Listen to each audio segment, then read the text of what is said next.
Lanjut.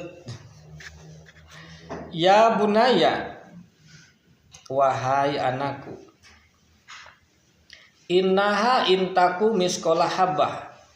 Innaha sesungguhnya. Intaku. In itu kan jika, intaku jika ada, katakanlah gitu ya. Taku itu kan mungkin ini dari kana juga ya. Dari kana yakunu katanya begitu. Asalnya takun gitu. In takun. Enggak tahu nunnya udah hilang.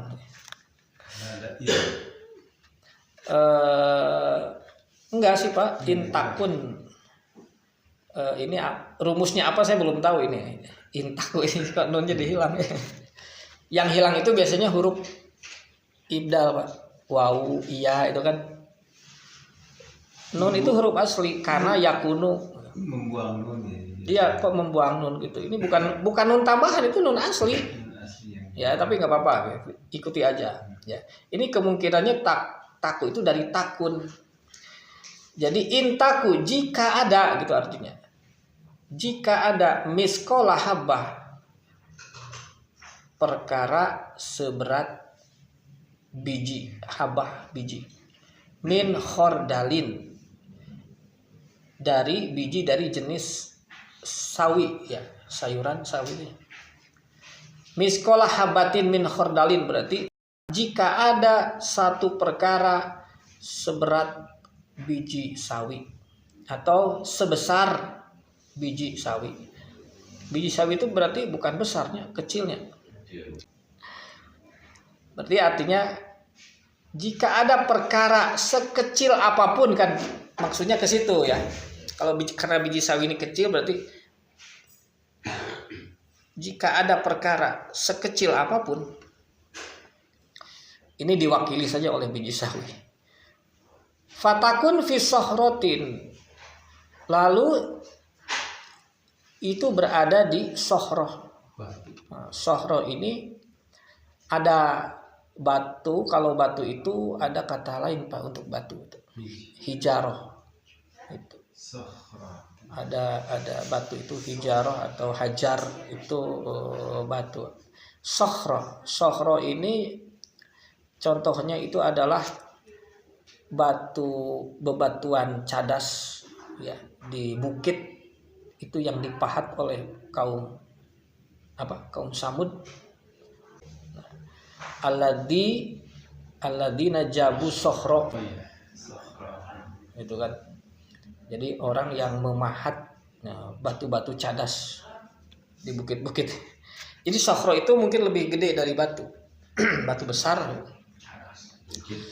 Ya, jadi sekalipun perkara itu berada di dalam batu besar, di dalam batu, tersembunyi di dalam batu, au fis samawati, atau dia ada di langit, au fil ardi, atau dia ada di bumi atau di dalam tanah gitu ya. Ardi bisa bumi bisa tanah. Ya'ti bihallah, ya'ti apa? Ya'ti datang. Ya, ya itu kan datang. Ya'ti biha. Jadi haknya objek sehingga ya'ti biha Terdapat di dalam batu. Ya'ti itu datang. Dengan adanya biha berarti objek yang datang itu artinya mendatangkannya Pak. Subjeknya Allah. Ya'ti bihallahu berarti Allah akan mendatangkannya. Nyahnya kemana? Ya tadi kepada perkara sekecil apapun. Perkara sekecil biji sawi, Allah akan mendatangkannya. Tak maksud mendatangkannya. Perkara yang tersembunyi. Ya, jadi kita tidak tahu perkara itu karena ada di dalam batu. Nggak bisa dibongkar. Udah dibongkar perkara yang tersembunyi atau yang di dalam tanah atau yang di atas sana nggak terjangkau oleh kita. Nah, artinya perkara apapun yang ada di langit dan bumi ini itu semua tidak ada yang luput dari Allah. Kan maksudnya nanti mau mengarah ke situ. Ini nasihat Luqman kepada anaknya. Wahai anakku, perkara sekecil apapun, dimanapun itu berada, mau itu tersembunyi di dalam satu benda, mau itu di dalam tanah, mau itu di langit di atas sana, maka Allah akan menunjukkannya. Gitu. Dalam arti Allah bisa menunjukkannya. Kalau kita bisa nggak bisa, nggak tahu. Allah bisa, artinya tidak ada hal yang tersembunyi yang luput dari Allah. Pada kalimat terakhir, innallaha latifun khabir. Nah itu, sungguh Allah itu latif. Yang pertama, al-latif ini artinya kan di sini diartikan halus. Halus apanya? Ya, jadi Allah itu kan latif, jadi dia mencermati, Pak. Khabir kalau di sini diartikan teliti. Ya, jadi kita ikuti saja ini maksudnya dalam konteks Allah itu mengetahui. Allah mengetahui segalanya itu bukan sekedar tahu, tetapi detil, cermat, teliti. Gitu. Nah, sehingga hal sekecil apapun, entah di mana adanya, itu bisa Allah angkat ke permukaan. Nih ada. Itu kan? Itu innallaha latifun khabir, berarti Allah itu mencermati dan mengetahui segalanya. Artinya dengan ayat ini apa yang bisa kita dapat? Bahwa kita ini berada di bawah pengawasan Allah. Itu kan intinya ke sana. Dibawa kepada apapun yang kita perbuat, pada perbuatan sekecil apapun perbuatan, mau baik mau buruk, tidak ada yang hilang nanti, tidak ada yang luput. Dan ini masalahnya ada rekam jejaknya deh, masalah kan. Faman ya'mal miskola, kan mirip dengan ini, man ya'mal miskola dzarratin khairon yaroh. Sekecil apapun perbuatan yang baik, yaroh tuh kan melihat, dia akan melihatnya nanti, berarti nanti yaroh. Wa man ya'mal miskola dzarratin saron, wa man ya'mal miskola dzarratin saron yaroh. Perbuatan sekecil apapun itu bernilai keburukan, kejahatan, yaroh, maka dia akan melihatnya. Gitu. Itu jadi latifun khabir itu kan ke sana arah. Nah, sehingga ayat berikutnya, ya bunaya aqimis sholat, wahai anakku tegakkanlah sholat. Ya, untuk apa sholat? Apa sholat itu? Hubungannya sampai ke masalah yang tadi apa? Ke masalah innallaha latifun khabir, terus ke sholat ujungnya. Tidak sholat dari dzikir. Aqimis sholata lidzikri kan. Jadi sholat untuk mengingatku. Nah, ingat apanya? Ingat ini tadi, Pak, yang dekat aja, Pak. Pengawasan. Nah, yang dekat aja, kan? Ya'ti bihallah. Allah bisa menunjukkan segalanya, perkara sekecil apapun yang tersembunyi. Allah bisa tunjukkan itu. Nah, gitu. Makanya sholat, ingat ada fungsi pengawasan Allah. Sehingga dengan sholat ini kan membangun kesadaran, namanya kan zikrillah, membangun kesadaran kepada Allah. Dengan kesadaran berarti mengontrol perilaku, ya nggak, perbuatan jadi terkontrol gitu. Maka dikatakan inna sholata tanha, sholat yang benar itu tanha anil fahsai wal munkar, akan mencegah diri dari perbuatan keji dan munkar. Itu. Jadi maka akimis sholat, tegakkan sholat untuk terhubung kesadaran kita dengan Allah. Nah, kemudian selanjutnya wa'mur bil ma'ruf wanha 'anil munkar. Wa'mur, amara ya'muru. Mur artinya suruh, ya suruh orang, ya dorong orang untuk ma'ruf, untuk berbuat yang ma'ruf. Ma'ruf itu kalau dalam bahasa Indonesia memenuhi kepatutan, namanya ma'ruf. Jadi sesuatu yang seharusnya memang begitu, baiknya memang begitu, itu namanya ma'ruf. Jadi dari kata arafa. Arafa kan mengenal, mengetahui. Jadi sudah sudah secara universal ini sudah dianggap sesuatu yang baik, yang benar. Jadi yang memenuhi kepatutan, ma'ruf. Wanha anil munkar, dan mencegah orang atau melarang orang dari perbuatan yang munkar, perbuatan yang salah, yang jahat, yang keliru. Nah ini kan perintah. Tegakkan sholat, kemudian ayo ajak orang untuk berbuat yang benar dan untuk meninggalkan, melarang orang untuk melakukan kesalahan-kesalahan. Amar ma'ruf nahi munkar ya, lebih singkatnya. Terkenalnya dengan istilah itu. Amar ma'ruf nahi munkar. Kemudian wasbir ala ma'asobaka. Wasbir apa? Sabar teh naon? Sabar itu bisa bertahan juga ya. Teguh bertahan. Nah, teguh bertahan di mana maksudnya? Ala ma asobaka, ala itu menghadapi ma apapun asobaka yang menimpa kamu. Apa yang menimpa itu, Pak? Apa contoh yang menimpa? Ma asobaka, apa yang menimpamu? Kalau dalam kaitan dengan amar ma'ruf nahi munkar, apa yang bisa menimpa? Reaksi dari yang diajak itu kan bisa. Ya, jadi amar ma'ruf nahi munkar itu bukan tidak ada resiko. Iya enggak? Aya resikonya gitu. Menjadi orang yang jujur, orang yang benar, bersikap benar dalam hal apapun, di lapangan dimanapun, itu beresiko.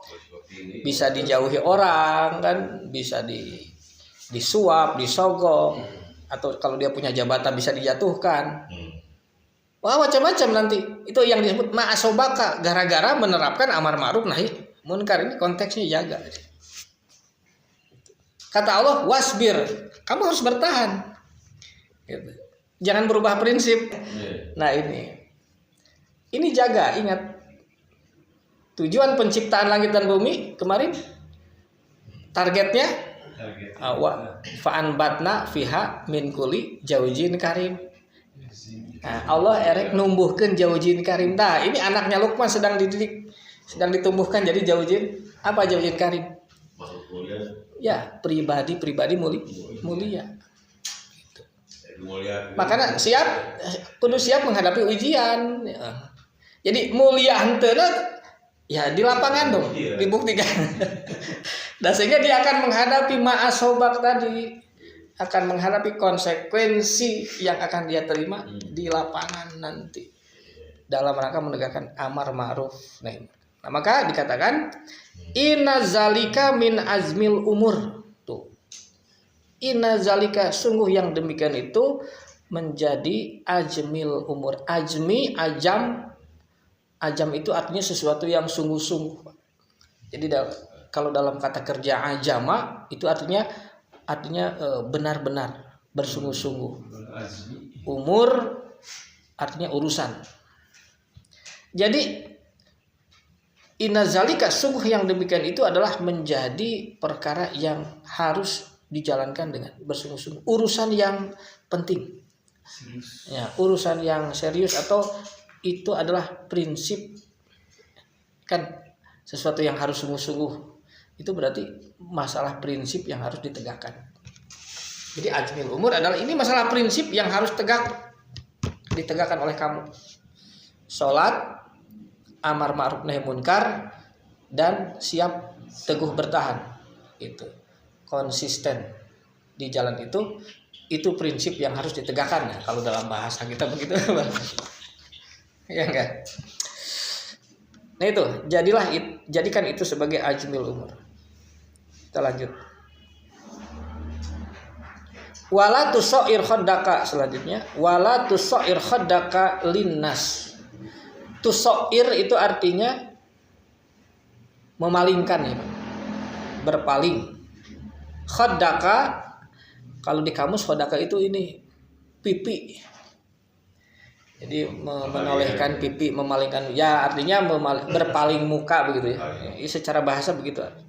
La tusair khaddaka, jangan memalingkan muka linnas terhadap manusia.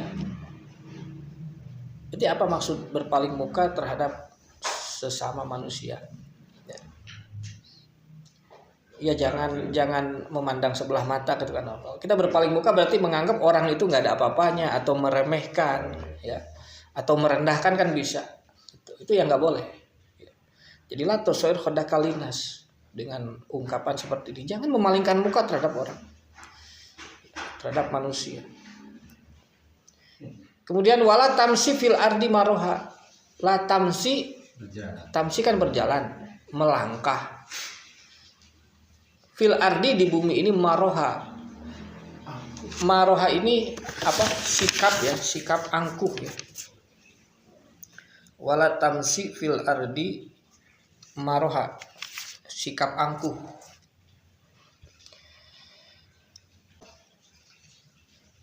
Jangan berjalan di bumi ini dengan sikap angkuh. Kurang enak sih kalau dalam bahasa Indonesia Pak, jangan berjalan. Tamsi bisa kita ganti dengan berlaku mungkin ya. Jangan berlaku angkuh di bumi ini.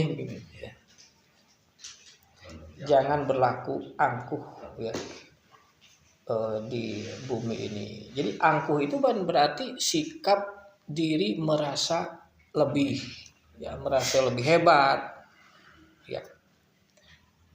Karena innallaha la yuhibbu mukhtalin fakhur ya.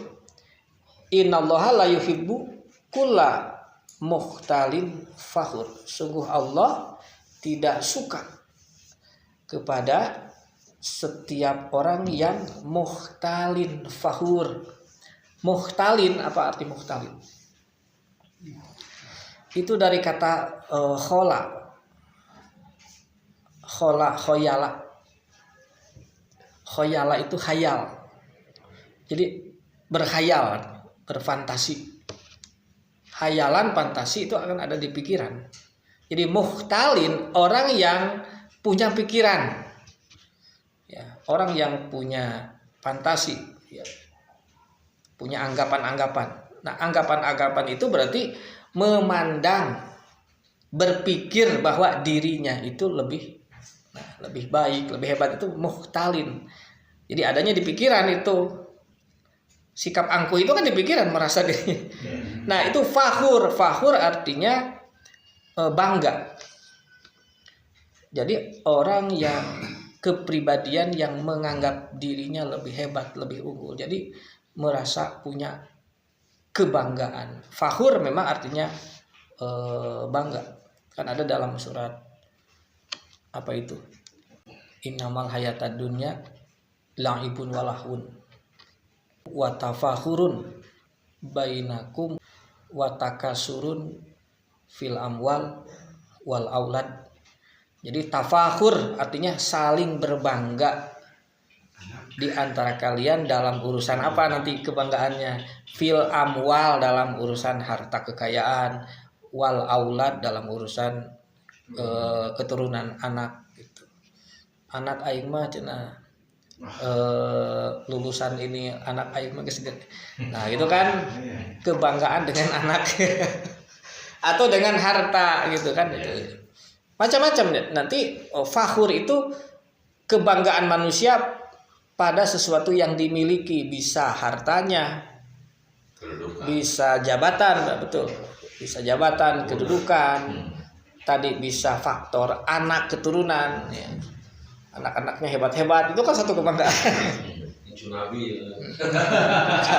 Keturunan ya bisa, faktor keturunan misalkan ya. Tapi aya deui Pak, ada juga bisa nanti kebanggaan ilmu. Ya enggak? Ya. Merasa diri benar, kan bisa. Ilmu saya mah benar. Nah, itu kan bisa. Itu berakibat pada ini Pak. Tusair khaddaka linnas. Bisa memalingkan seseorang dari manusia, bisa berpaling muka, bisa memalingkan orang, menganggap remeh ya terhadap orang lain gitu. Nah, jangan sampai kita seperti itu. Ngerasa orang pang benerna gitu. Sehingga itu mah sesat. Nah, itu kan nanti kita sudah tusair khodaka. Kita sudah berpaling, enggak ada urusan dengan mereka. Aing mah pang benerna. Itu juga bisa penyakit jadi. Nah, itu innallaha la yuhibbu kulla muhtalin fakhur. Nah, kita juga bisa masuk golongan muhtalin. Masuk berkhayal dalam pikiran kita orang teh benar. Sehingga menimbulkan satu kebanggaan mulai mah salah, ngaco, sesat gitu. Iya enggak? Padahal kita juga belum dapat keputusan apa-apa dari Allah sama dengan yang lain. Sehingga tidak ada alasan untuk kita berbangga dengan faktor apapun, ya. Itu aya alasan di mata Allah ini gitu. Nanaonan gitu bangga gitu. Begitu. Ya kita ulangi tadi apa? Wala tusair khaddaka linnas. Sehingga di sini aspek bagaimana kita berlaku kepada sesama manusia, ya, tidak boleh memandang sebelah mata orang lain. Artinya kita harus menghargai dan menghormati orang lain. Jangan berlaku angkuh dan juga Allah tidak suka, ya, adanya perasaan berbangga diri di dalam diri kita. Kemudian kita lanjutkan ayat terakhir. Waqsid fi masyika. Apa arti waqsid fi masyika? Waqsid, Pak, dari kata kosoda, ya. Kosoda yaksudu kosdon. Al maksud. Apa itu maksud? Iya, tujuan. Kalau di situ diartikan apa tadi? Oh, enggak nyambung ya kok. Iya, kosodo itu kan tujuan maksudnya. Sehingga waksid itu artinya arahkan ke tujuan. Fi masyika, dalam melangkah, kan begitu? Waksid fi masyika, tujukan, arahkan atau luruskan langkahmu, kan begitu? Langkahmu kemana? Luruskan kemana? Ya kembali ke prinsip tadi. Ya enggak? Luruskan langkahmu di dalam menjalani prinsip hidup tadi. Aqimis sholat wa'mur bil ma'ruf wanha 'anil munkar wasbir ala ma asabaka. Inna dalika min ajmil umur. Itu sudah jadi prinsip. Maka waqsid fi masyika. Begitu. Arahkan langkahmu pada prinsip itu. Wagdud min sautika. Wagdud arti dari godo ya gudu, itu artinya mengendalikan. Jadi wagdud kendalikan atau menjaga sama menjaga, mengendalikan. Min sautika. Saut itu kan suara. Kendalikan suaramu. Suara ini kan maksudnya apa sih? Ucapan ya Pak. Ucapan gitu.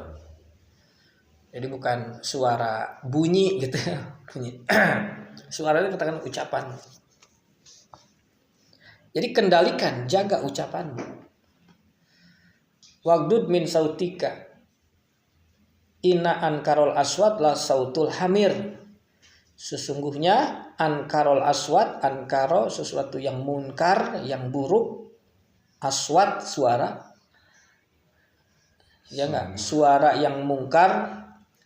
Berarti ini kan suaranya masalahnya ucapan yang buruk. Seburuk-buruk ucapan atau seburuk-buruk suara kalau di sini diartikan adalah sautul hamir. Adalah suara keledai. Tapi ini semacam peribahasa yang enggak umum di Indonesia, di bahasa Indonesia. Seburuk-buruk suara adalah suara keledai. Ini kenapa bawa-bawa keledai gitu? Berarti ini masuk ke dalam ungkapan, ya enggak? Jenis kalimat atau bahasa yang maknanya hampir-hampir tidak ada hubungan dengan arti kata. Kenapa dibawa masalah keledai? Nah, maka untuk memahaminya kan ini model apa ya? Model peribahasa ya. Cari yang kurang lebih sepadan maknanya dengan bahasa Indonesia, dengan contoh peribahasa bahasa Indonesia yang oleh orang Indonesia lebih bisa dipahami apa kira-kira. Kalau di sini inna ankarol aswat la sautul hamir. Tapi kita harus paham dulu ini maksudnya apa gitu. Baru kita bisa cari kira-kira kalau di Indonesia apa gitu.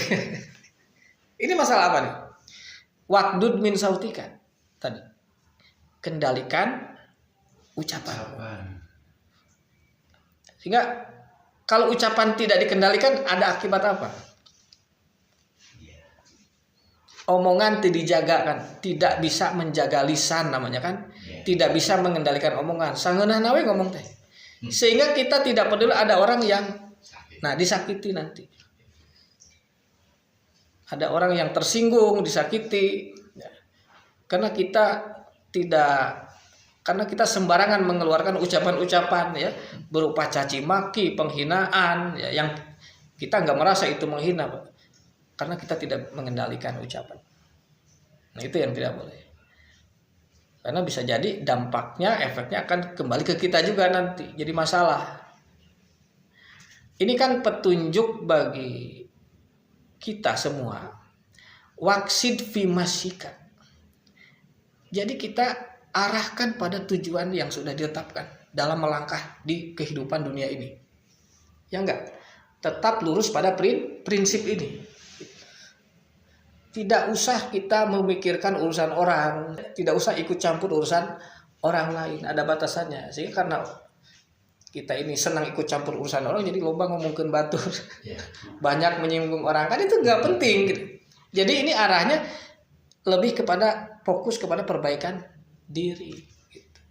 Daripada ngomongin orang, caci maki orang, ya nggak, meremehkan, merendahkan orang, lebih baik sasaran tembaknya kepada diri kita, kan itu kesana arah. Jadi kembali ke sini, waqdud min sautika apa? Jadi kendalikan ucapanmu, sesungguhnya seburuk-buruk suara adalah suara keledai. Yang mirip-mirip silakan, ada yang mau mengajukan. Ada hubungan nggak dengan ini menjaga ucapan? Etama ya beda. Ada di dalam bahasa Indonesia mulutmu harimaumu. Nah, apa artinya? Maksudnya sama nggak dengan ini? Sama lagi. Jaga lisan ya nggak? Nah, sebab dengan mulut kita ini ibarat harimau. Jadi mulut ini. Coba apa artinya mulutmu harimau, apa artinya Pak maksudnya? Iya, jadi makan diri sendiri. Nah, itu. Jadi kira-kira itulah dalam bahasa Indonesia. Tapi ini nggak bisa diganti, nggak saya inaan karol aswat la sautul hamir.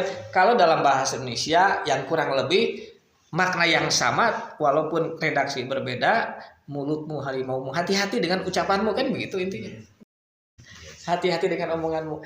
Jadi ada kemiripannya apa? Ya kemiripan mengangkat hewan, nama hewan itu. Ari ieu mah keledai, ieu mah harimau. Tapi maknanya sama. Pada mulut ini, pada aswat ini gitu kan. Memang kalau diperhatikan suara keledai itu memang nggak enak gitu. Mending kena jempe gitu. Eta keledai kalau berbunyi itu nggak enak gitu. Jadi bikin sakit telinga gitu.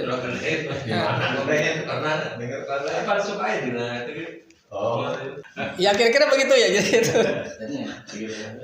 Sehingga lebih baik diam lah gitu daripada ngomong bikin orang kuping orang sakit kan gitu. Kesana mungkin arahnya gitu. Nah ini surat Luqman ini atau tentang cerita Luqman dan nasihat kepada anaknya ini tidak bisa lepas dari pembentukan untuk menumbuhkan pribadi-pribadi mulia di dunia ini. Jadi ini konkretnya sasaran penciptaan langit dan bumi ini adalah untuk menumbuhkan Zaujun Karim. Nah ini contohnya Zaujun Karim. Sehingga si Zaujun Karim ini harus diuji di dunia ini, kudu jadi, gitu. Allah nggak peduli walaupun seorang pribadi, tapi dia bisa di lingkungan mana, dimanapun dia berada, maka dia silahkan tumbuhkan dirimu menjadi pribadi-pribadi yang mulia. Gitu. Pegang teguh prinsip, gitu. Sehingga ini memberikan batasan-batasan kepada kita, bagaimana hubungan kita dengan Allah, bagaimana hubungan kita dengan orang tua. Kemudian bagaimana kita mencari narasumber untuk guru agama, katakanlah sebagai rujukan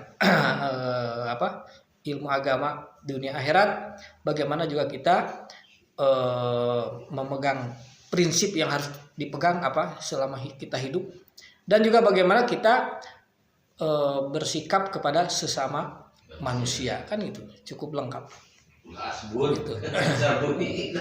Demikian ya kajian kita ayat berapa? 13 ya.